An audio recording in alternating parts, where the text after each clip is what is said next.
Listen closely. If someone is always in your mind, even in silence, even without a single message, it's not random. It's not weakness. And it's definitely not madness. It's your nervous system whispering something your mouth never said. That pull you feel, that quiet ache, that's unprocessed emotional energy asking to be seen. Here's the truth we avoid when someone lives rent free in your thoughts without communication. It often means the story between you is unfinished. Not unfinished in reality, but unfinished inside you. Your mind keeps returning there because it's searching for clarity, closure, or safety it didn't receive. You're not missing the person. You're missing how you felt around them. The version of yourself that felt seen, chosen, or alive. And when there's silence, the brain fills the gap with meaning. It replays moments, analyzes tone, rewrites endings, because uncertainty is unbearable for a heart that wants connection. This isn't romance. This is attachment. And attachment forms when something touched a deep emotional wound or a deep emotional longing. Maybe they validated you in a way you rarely felt. Maybe they reflected a future you hoped for. Or maybe they activated an old fear of abandonment that never healed. The mind doesn't obsess over what's complete. It circles what feels unresolved. And silence is the loudest trigger of all. So if he's always in your mind without communication, don't ask, why can't I stop thinking about him? Ask instead, what part of me is still waiting to be acknowledged? Because awareness begins there. And that's where your power quietly starts returning. When someone stays in your mind without any contact, it often means your body learned something before your logic ever caught up. Your brain may know the connection is paused or even over, but your nervous system didn't get the memo. It's still scanning for safety, still waiting for a signal, still holding its breath. We like to believe longing is romantic, but most of the time it's physiological. Your system got used to a certain emotional rhythm, the way they made you feel calm, excited, grounded, or finally chosen. And when that rhythm disappears without explanation, your body goes into confusion. Confusion creates fixation. Silence doesn't give closure. Silence creates space for imagination, and imagination is powerful. It idealizes. It softens the flaws. It turns moments into meaning and meaning into longing. You don't miss the full human being. You miss the emotional promise your body thought it found. This is why you think of him in quiet moments, late at night, while driving, while doing nothing important, because your system isn't busy, it's listening, and what it hears is absence. But here's the part that matters most. If there's no communication and the attachment still feels strong, it's not about him anymore. It's about what the connection symbolized. Maybe it symbolized hope after disappointment. Maybe it symbolized being seen without having to explain yourself. Or maybe it symbolized proof that you are lovable. When that symbol disappears, the mind panics. It keeps replaying the connection, not to torture you, but to protect you from the pain of letting go without understanding. And understanding doesn't come from them. It comes from noticing what your body is asking for now. If he is always in your mind without communication, it can also mean something deeply uncomfortable. You never got to be fully known. The connection stopped before truth could finish unfolding. And the human heart struggles most with endings that arrive without explanation. Your mind keeps replaying because it's trying to answer a question that was never asked out loud. What did I mean to him? Was it real? Did I imagine it? Silence turns those questions into open wounds, and open wounds demand attention. We are wired for narrative. We need beginnings, middles, and endings. But when a story ends in the middle of a sentence, the psyche keeps reading the last line again and again, hoping it will change. Not because you're weak, but because your mind is trying to protect your sense of self from confusion. Here's what most people don't realize. Thinking about someone constantly is often about reclaiming dignity. You're not chasing them. You're chasing coherence. You want your experience to make sense. You want your feelings to be justified. You want to know you weren't foolish for opening your heart. And when there's no communication, the brain assumes responsibility. Maybe I said too much. Maybe I wasn't enough. Maybe I misread everything. This self-blame feels safer than accepting that someone else couldn't meet you where you were. So your mind keeps him alive, not because he's present, but because you're still negotiating meaning, still trying to close the loop with compassion instead of shame. But closure doesn't come from answers, it comes from permission. Permission to say what I felt was real, even if it didn't last. That's when the mind slowly loosens its grip. Sometimes, when he stays in your mind without communication, it's because the connection touched an old wound, one that existed long before him. He didn't create the pain. He activated it. And that's why it feels so intense, so personal, so hard to release. Unhealed attachment wounds don't ask politely, they cling, they scan, they replay. If you grew up feeling emotionally unseen, unpredictably loved, or quietly abandoned, your nervous system learned to stay alert. It learned that connection could disappear without warning. So when silence arrives now, your body reacts as if history is repeating itself. This is why the thoughts feel intrusive, not gentle memories, but loops, because your system is trying to prevent loss by keeping the person mentally close. If you think about him, you don't fully lose him. If you hold the image, you don't fully fall apart. And here's the hard truth: the intensity of your longing is not proportional to the depth of the relationship. It's proportional to the depth of the wound it touched. That doesn't make your feelings wrong, it makes them informative. Your mind isn't saying, I need him. It's saying, I need reassurance, consistency, emotional safety. But because he was the last one to provide even a glimpse of that, your system associates the need with his face, his voice, his presence. So you keep thinking, if only he reached out, if only I knew. But what you're really craving is regulation, grounding, proof that connection doesn't always end in silence. The healing begins when you stop asking, why am I stuck on him? And start asking, what part of me feels threatened by this quiet awareness softens obsession? And safety begins inside. If he is always in your mind without communication, it may also mean you're grieving something that never fully became real. And that kind of grief is the most confusing because there's no clear loss to point to, no official ending to mourn. You're not just grieving the person. You're grieving the potential, the conversations you imagined, the version of yourself you were becoming, the future that felt possible, even if it was never promised.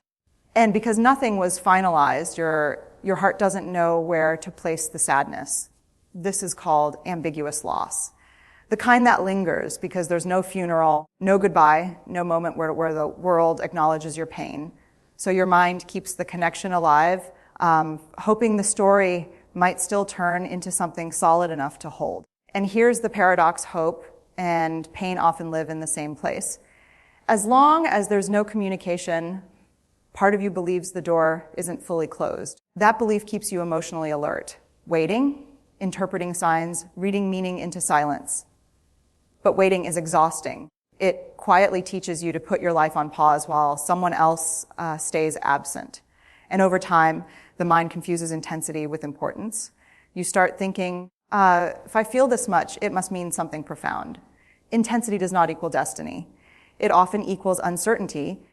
Your heart is trying to finish a sentence that never got spoken. And until you allow yourself to grieve what could have been, not just what was, you stay emotionally tethered to an idea instead of grounded in the present. Letting go doesn't mean denying the hope you felt. It means honoring it, then choosing not to live inside a question mark.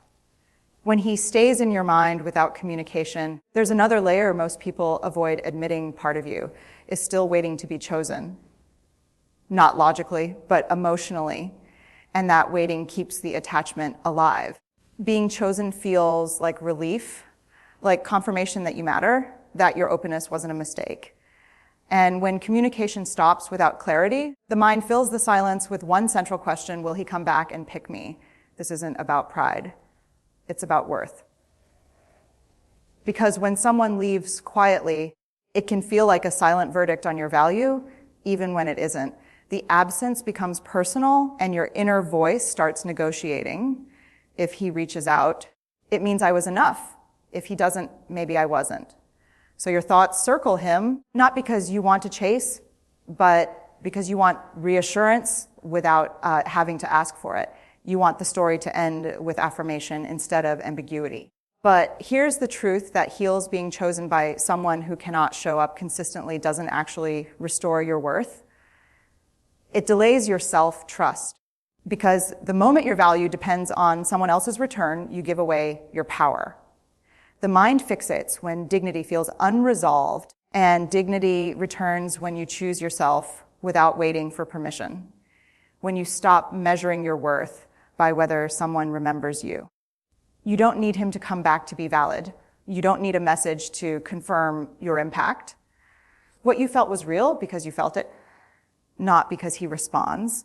The release begins when you shift the question from, will he choose me, to, what does choosing myself look like right now? That's when the waiting ends. If he is always in your mind without communication, it can also mean you're confusing emotional familiarity with emotional safety. The mind does that when it's tired, vulnerable, or craving certainty. It reaches for what feels known, even if what's known was unstable. Familiarity is powerful. Even inconsistency can feel comforting when it's predictable. You knew how it felt to wonder, to wait, to hope. And when that pattern disappears, your system misses the rhythm, not the person. Silence feels louder than chaos because at least chaos had contact. This is why the mind romanticizes what wasn't fully healthy. It edits out the confusion, the anxiety, the mixed signals, and keeps the moments that felt warm. Not because you're dishonest with yourself, but because the brain is wired to seek comfort over truth when it's overwhelmed. But emotional safety doesn't leave you guessing. It doesn't disappear without care. It doesn't make you question your worth in the quiet. Safety is steady. And what's steady doesn't haunt you, it grounds you. So when your thoughts keep returning to him, ask yourself gently, did I feel calm with him, or did I feel consumed by uncertainty? Because obsession often grows where reassurance was missing. Your mind isn't longing for him, it's longing for stability, for clarity, for a connection that doesn't require constant emotional interpretation. And once you see that something shifts, you stop chasing the familiar pain, you start craving something healthier, even if it feels unfamiliar at first. Awareness doesn't erase feelings overnight, but it loosens their grip. When he stays in your mind without communication, it may be because silence gave him power he never earned.